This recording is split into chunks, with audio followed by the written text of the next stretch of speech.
All right.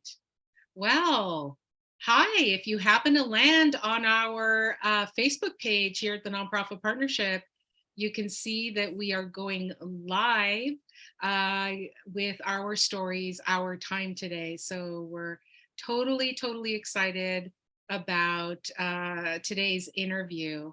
Hi, everyone. My name is Carolina Quesada, and I am with the Nonprofit Partnership. I am welcoming you to another interview in a series that we launched, what is it now? A couple of years ago or so, a little bit more than that, titled Our Stories, Our Time. And in the series, we interview nonprofit leaders to understand how organizations are navigating through these current times, learning more about their wins, learning more about the challenges that they're having.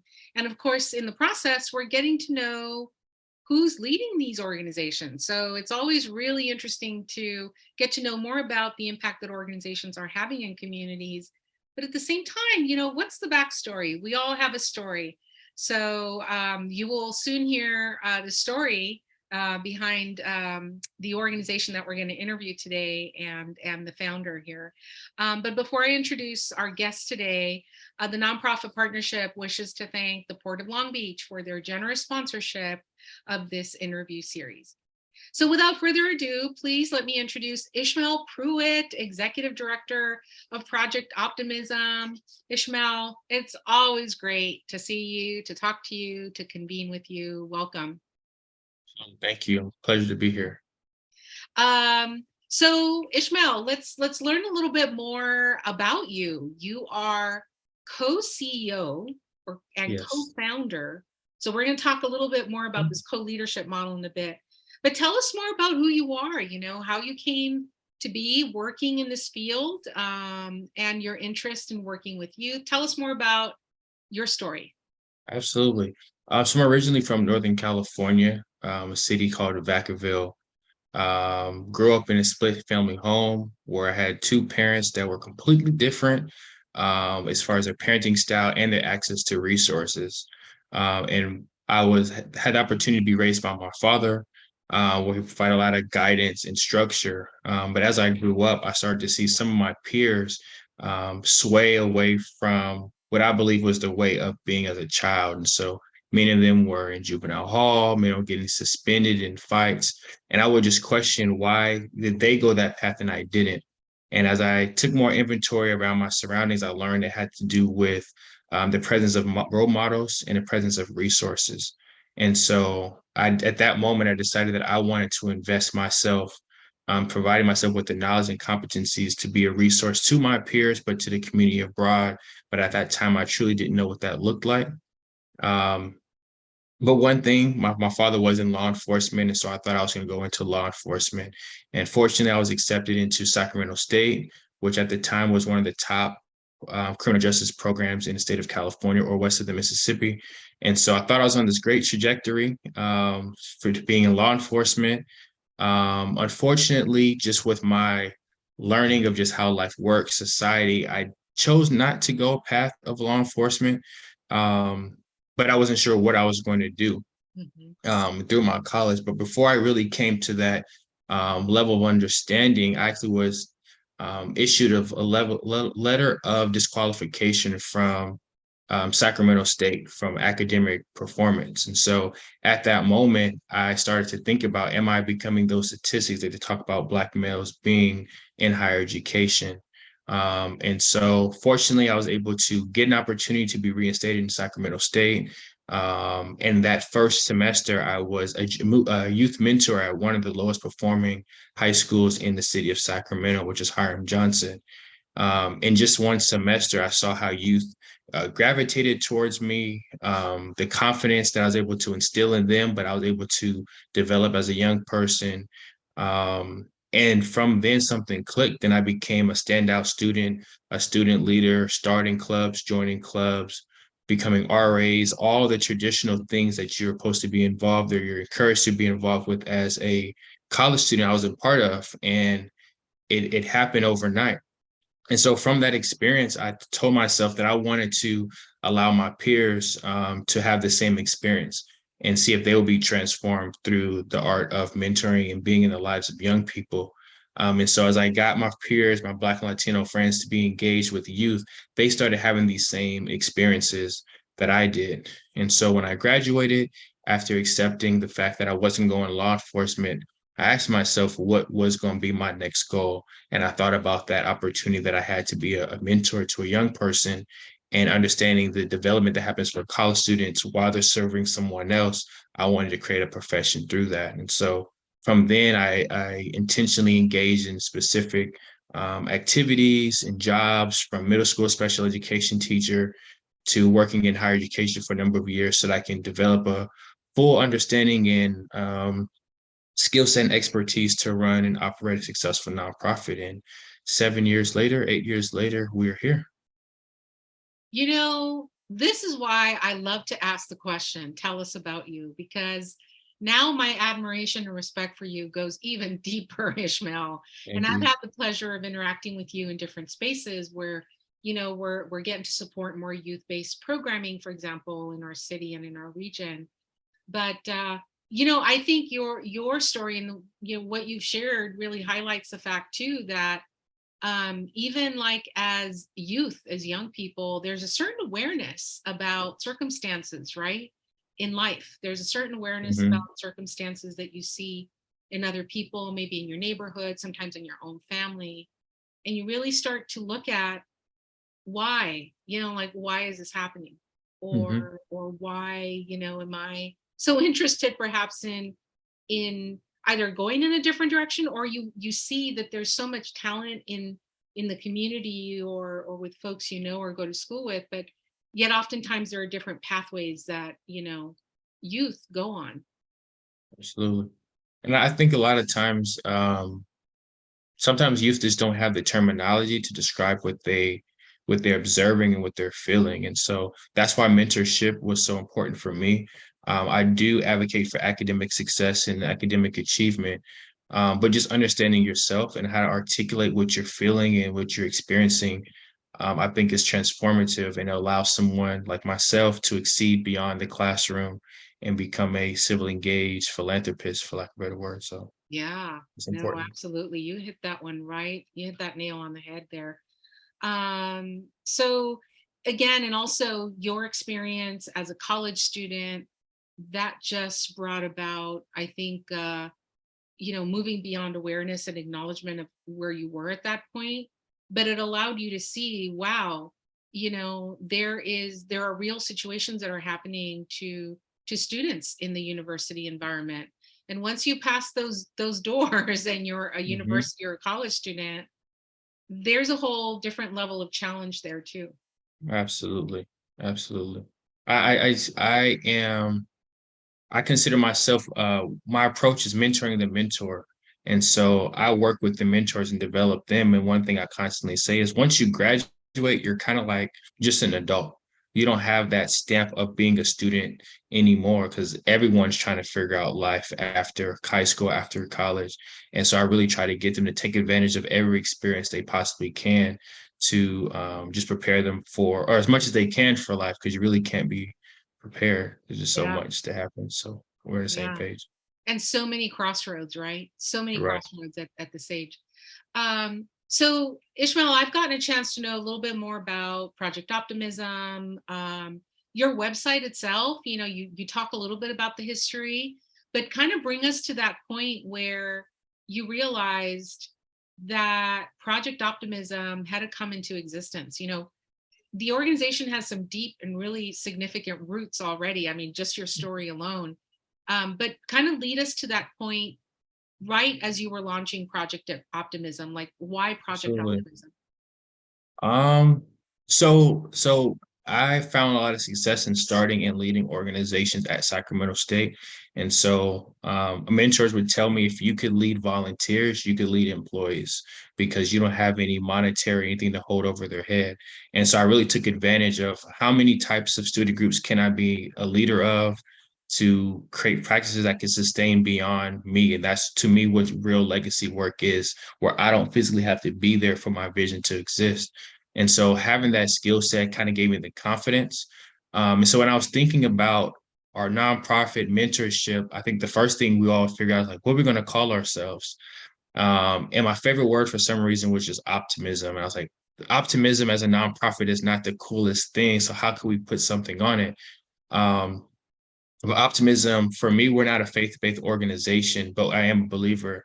And I believe in having confidence in yourself and confidence that things are going to work out.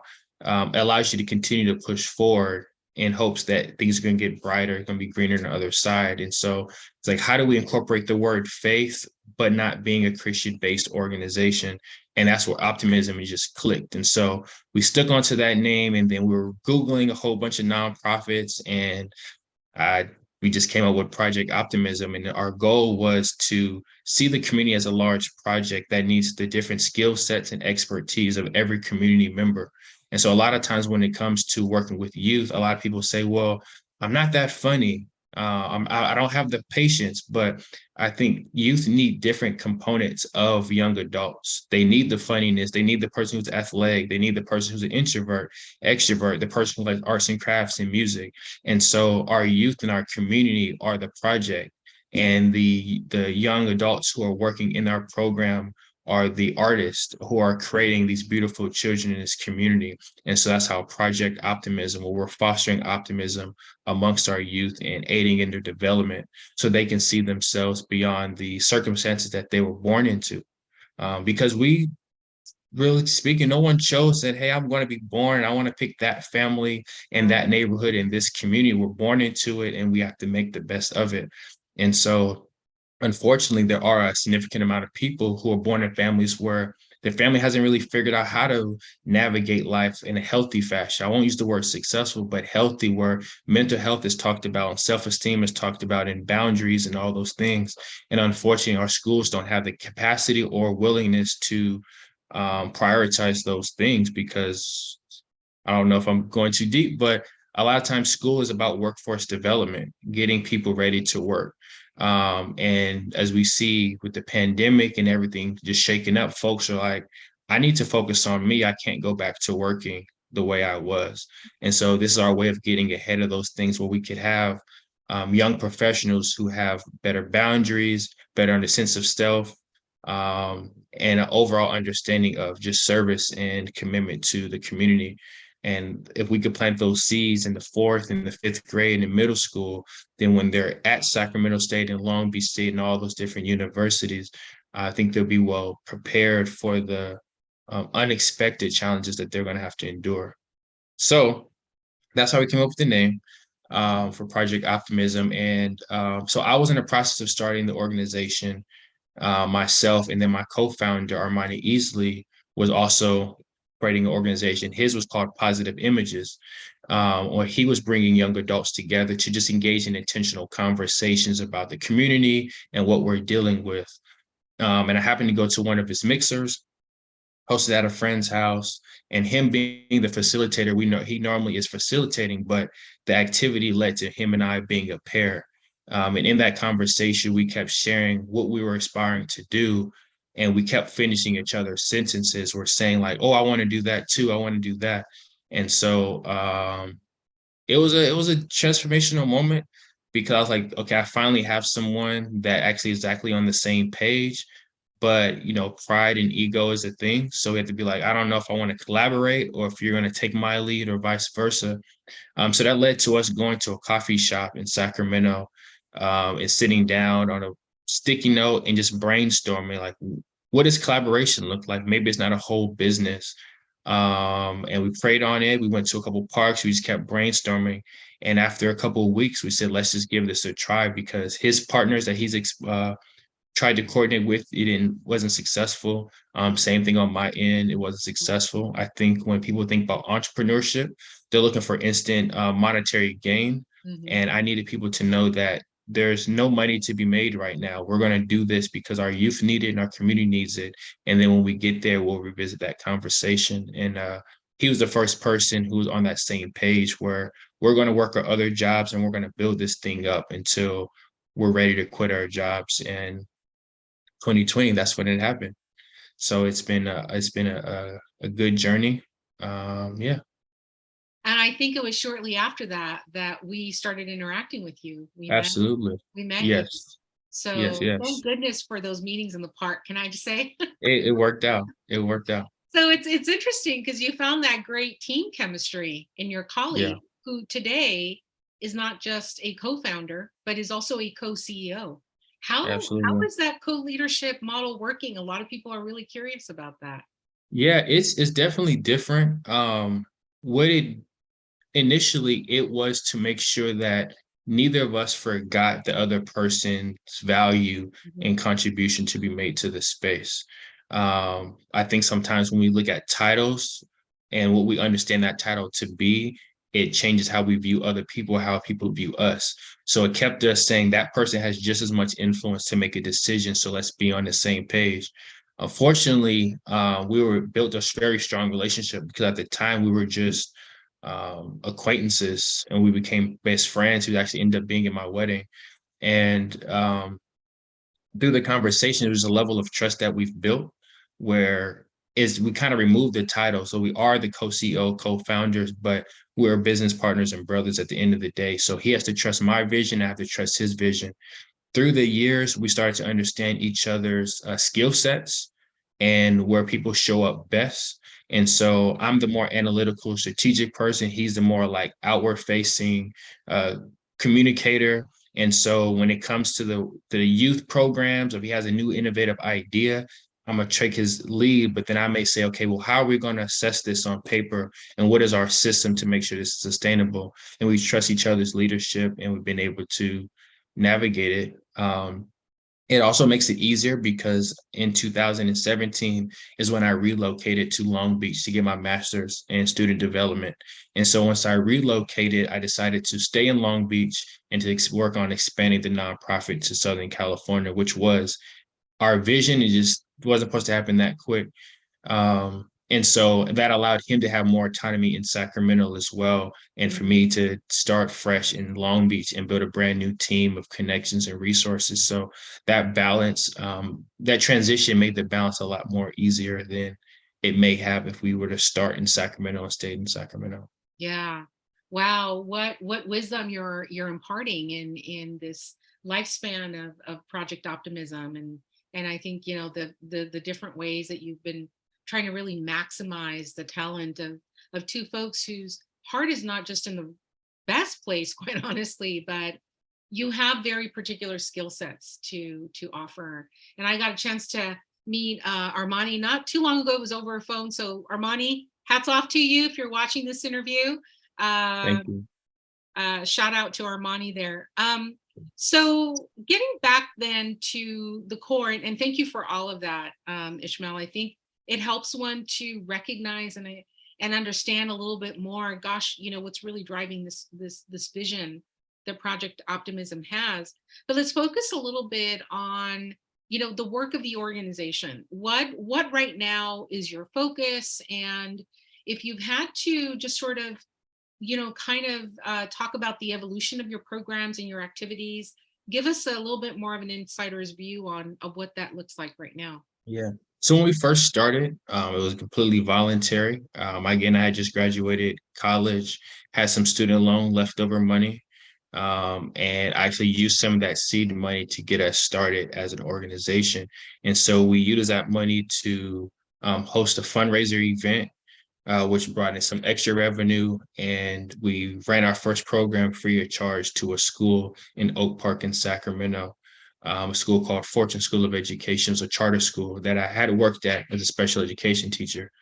And so we had this ambitious goal to match the youth with college age mentors in a 1-to-1 ratio. It was a lot of work to try to figure it out, but we built a summer curriculum. I want to say it was about 6 weeks long, and the mentors work with their student through the program, and then they graduated, and then the kids all got a scholarship of about like $50 to $100, and the mentors got a scholarship.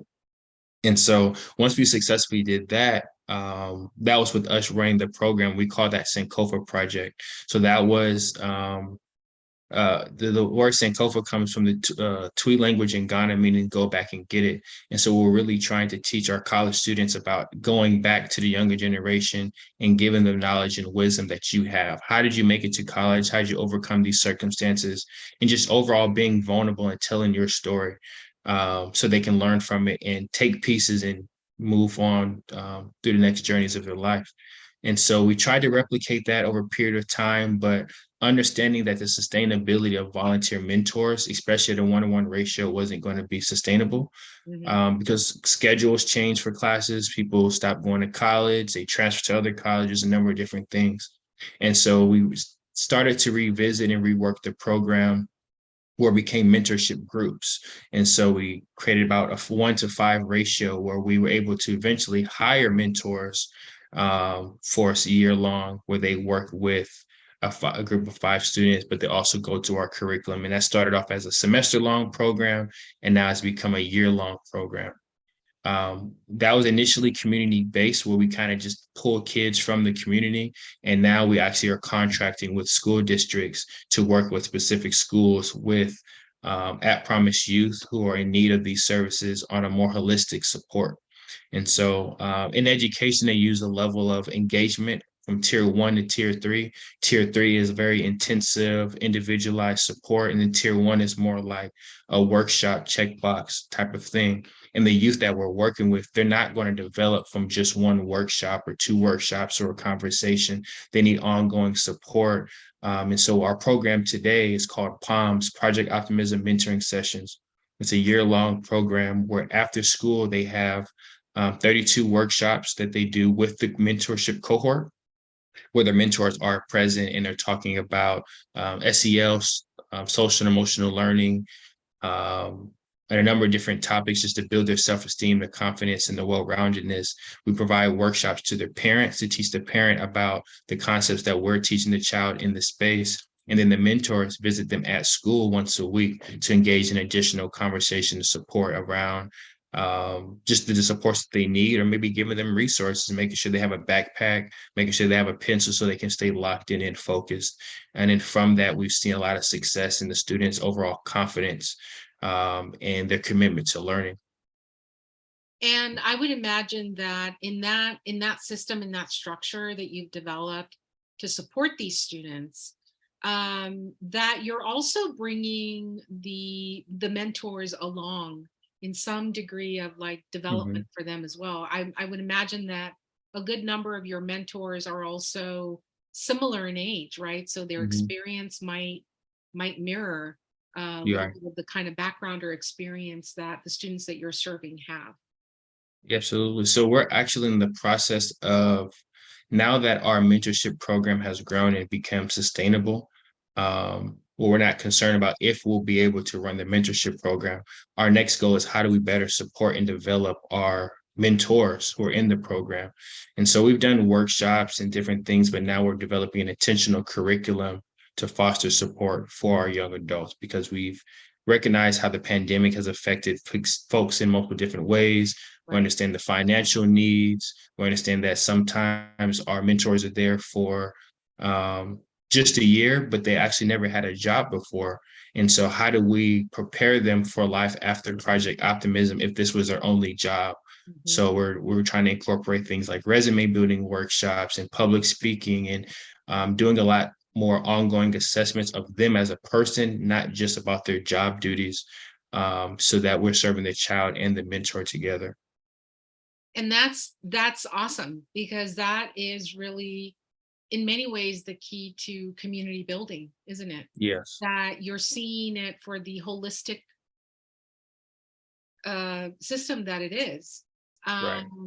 And I've gotten a chance to meet a couple of your staff team as well, and they're young people, they're youth themselves. But so Mhm. it's interesting, like you really see these opportunities, and not just the kids, the minors that you're serving, but as you're working with young adults and they're in that college age, right, in their early to mid 20s, you're also seeing this opportunity to invest in them as well. Yeah.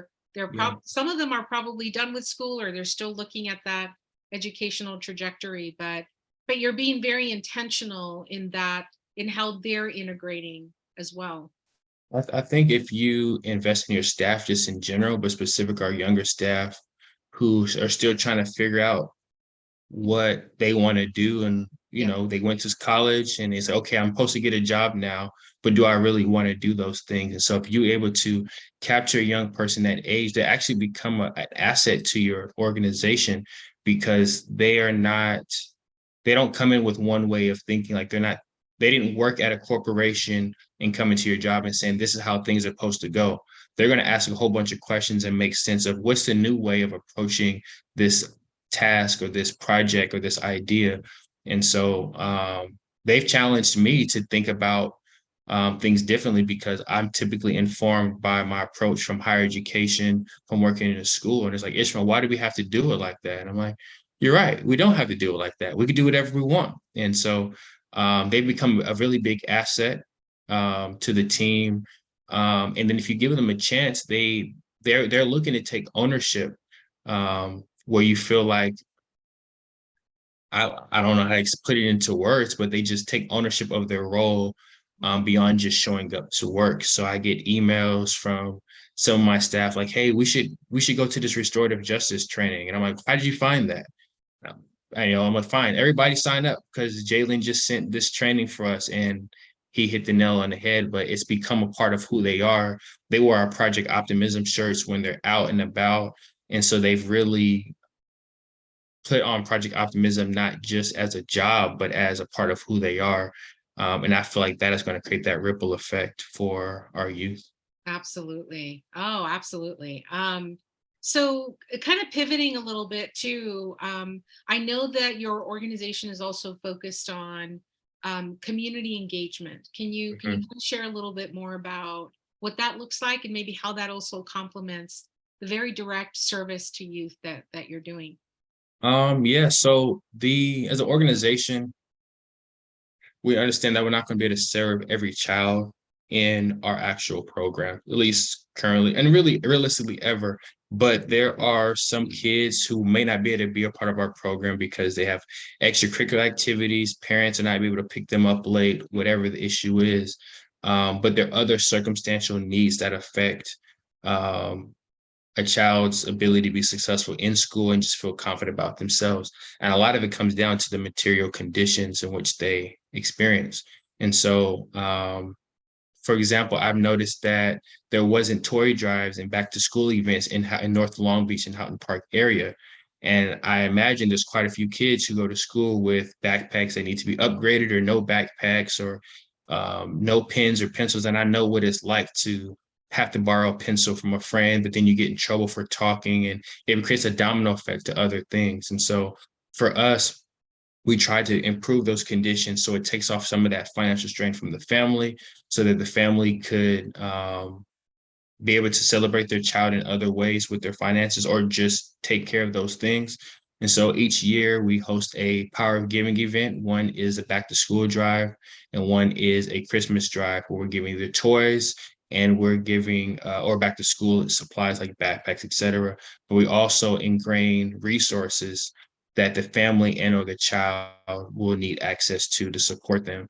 And the way we design the events is the child actually has to go to a certain amount of vendors to receive the education, so that they are an asset to their family versus the parents receiving the information.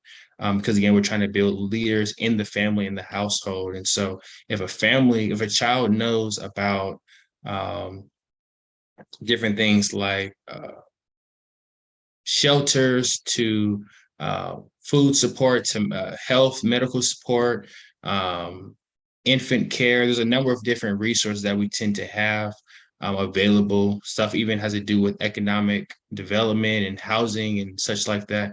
So if a child knows that, they hear their parents talk about some of these challenges at some point. And I think it's powerful for a 12-year-old to say, Mom, remember we went to Project Optimism event and we got that backpack. Well, here's a flyer that I saw in the backpack that talks about, one of these things. And even if they only use one of those resources, for us, that's a win, because we get about 400 plus children and families each time we host these events.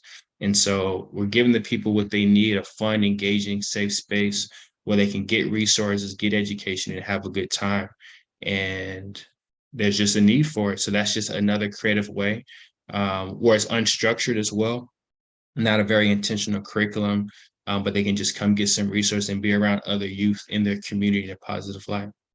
Yeah, and what a way, your example, your helping model just sort of what it feels like to be a resource builder. Right. And I'm sure once kids get or children get and youth get a taste of that, um, they are probably going to take a lot of things back home Hmm. around what's going on in the community, or did you know that this is available? So there's another way that Project Optimism is also continuing to contribute to really just the broader knowledge and the greater good, and that is that you can also fulfill a role as curriculum builder, as thought partner.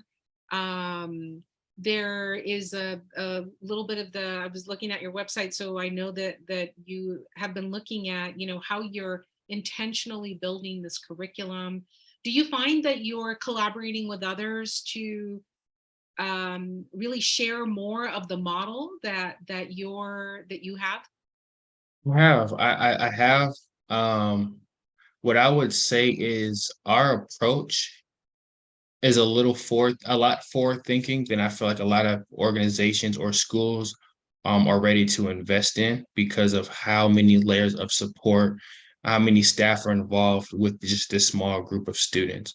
And so when we were creating this program, we were researching a whole bunch of mentorship programs. What are they teaching them? What is their model? What is the ratio? Why is the ratio? All these different things. And so we're going to take all of this and we're going to put it into a program. And sometimes it is overwhelming. We have a lot going on, but I've realized that if we start there, we can always scale back and say, okay, maybe we'll just do mentorship, or maybe we'll just do workshops, maybe we'll just do parent workshops, but we can peel those layers back. And so when I talk to some organizations, um, they tend to have be only focusing on one of those components instead of merging it. And I think it is challenging because we're all competing for, fewer resources, trying to figure out how to sustain our organization, um, which is a whole nother challenge in the nonprofit space. But I think for me as a younger nonprofit leader, that's all I know is trying to go that big to get it. So my rubber band has been stretched, and I have a higher expectation for myself and for my team. And so when times get hard, we can always scale back. But a lot of times when you're working on a program, you're looking for ways to enhance it. And I don't want to start at square one and then the school says, well, what about this? And then we have to add something trying to convince them. We're giving them everything they could possibly need. A lot of these schools don't have the representation that the students need as far as staff goes. So we're addressing that need. The presence on campus, the curriculum, the parent, like all those different layers are all packaged into this one program. Yeah. And so I think folks have been pretty impressed. I do think we can still be better at preparing our staff, which is what we're investing in now, is how do we provide more training, onboarding, and throughout the duration of their experience to making sure we're taking people who are quote unquote not qualified on paper to really work into the student development work, but preparing them to do it with us and whoever else they go to afterwards. And that, I just want to say everything you just shared is really important to acknowledge that those are like the underpinnings of the why, your why you're doing what you're doing. What you're doing is also based on a lot of different considerations and a lot of thoughtfulness around, how do we know it's really going to make an impact? So that's why I wanted to spend a little bit of time talking about that, because to your point, it is a valuable role that I think oftentimes nonprofits, they get overlooked. With the degree of thought partnership and thought leadership, to be honest, that is residing in a lot of this work, this direct engagement with community members. So this is precisely why we need a part two of this interview, Shmel, so we can unpack that even further. There's a Sounds lot good. more to this. But we are getting a little close to time. But before we get there, there are, I did just want to get your thoughts on collaboration, what is collaboration looking like right now with Project Optimism, who you're collaborating with, and also if you just want to share a few thoughts around the kind of future collaboration that you're hoping to build. Yeah, so collaboration, one, I want to share more about our approach, what we're teaching, and figure out what other organizations are doing to address certain goals. We have different goals in our curriculum, but obviously there's different ways to engage in activities and workshops to get those goals. So a lot of conversations just about what is your approach to getting this? What is our approach? What are we not seeing? How are we telling the life data? Because again, we're working with schools and sometimes they're looking for academic achievement directly. And life data a lot of times goes undervalued, like how the student actually feels about themselves and how they experience the program. So we're looking into partnering and how do we continue to advocate to schools and other educational institutions about the importance of this work. Um, then we want to collaborate just to see how many layers of services we can continue to add. So we've partnered with Divinely Restored Health and Wellness, a psychologist named Adriana Trent, who facilitates some of our parent workshops. So she's teaching the parents about how their mental health affects how they parent and how they engage their child in the household and giving them some of that formal knowledge. Kiana Shaw, she's talking about empowering youth from a parent's perspective. I am not a parent.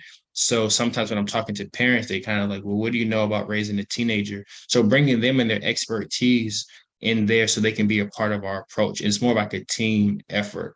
And so I think of it like Power Rangers, where everyone kind of comes together and we just add, yes, Project Optimism may be the catalyst or the root of this initiative, but we give credit to every partner that's in the effort of supporting these youth in our program. So we're putting them on the flyers. They're promoting it as if it's own. This is not just about Project Optimism, it's about the youth.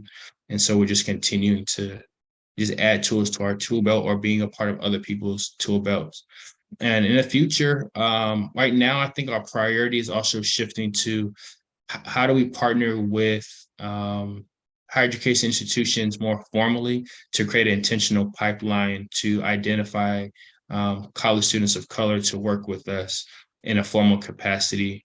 Long Beach State has the College Corp program. Sacramento State has a College Corp program. So we've gotten interns who work with us for a full academic year, but just continue that process because other schools have inquired, hey, we want to experience this program and see if it's good for us, but there's no mentorship program without mentors. So we want to make sure that we're able to find the individuals, compensate them and prepare them and then place them to do the good work. So that's kind of what next steps in collaboration looks So like. it's a work in progress there in trying to Mhm. amplify more of those kinds of Mhm. opportunities. Absolutely. So folks, they want to get a hold of you. What's the best way? Yes. Social media. Our social media person is the bomb. Her name is Jazz Zay. Our Instagram is Project Optimism LA for the folks in Southern California. Project Optimism SAC for the folks in Northern California. You can see all the work that we're doing. The workshops are just different snippets to kind of stay engaged in upcoming events. We're also on Facebook and TikTok now. I heard we got a TikTok. So yeah, stay Good connected. And then job, also Jazzy. yeah, Jazz is killing it. And then Uh, also yes. our website, you can get some more information on there. Email us at admin@projectoptimism.org is our administrative email. So that again is admin@projectoptimism.org. And that, any emails coming through should definitely get to you, get to Armani, get to your other team members, right, who are Absolutely. move this forward. So we're getting close to the end of our time. What are you most proud of, Ishmael? Um, I'm proud of our team. I'm proud that I've been able to my discipline to set a vision, but our team is really um, taking ownership of this Project Optimism ideology of just how do we foster optimism within our community and ourselves. And despite all the things we've done, we actually elevated through the pandemic when a lot of organizations shut down. And so in the pandemic, we were able to hire full-time staff, add more schools, and we developed a grant management team. Like a lot of stuff is just happening where we're going to be a well-oiled, sustainable organization. So I'm just proud that we're still here and I still have a job. So what does the future hold in the near term, in the next year? Is there anything that's coming down the pike that you want to let the wider community know about? Um, just stay connected. We just brought in a brand new board of directors, 12 brand new individuals from senior level expertise in a number of different areas. So our focus is just cleaning up our house before we start letting people in. You don't like a lot of people in your house if your house isn't clean. And so we grew so fast, a lot of our internal processes aren't as fluid. I didn't mention this earlier, but I got into this work because I love children. I love creating programs and curriculum. I don't like HR. I don't like accounting. I don't like grant writing, but it has to be done for us to do this work.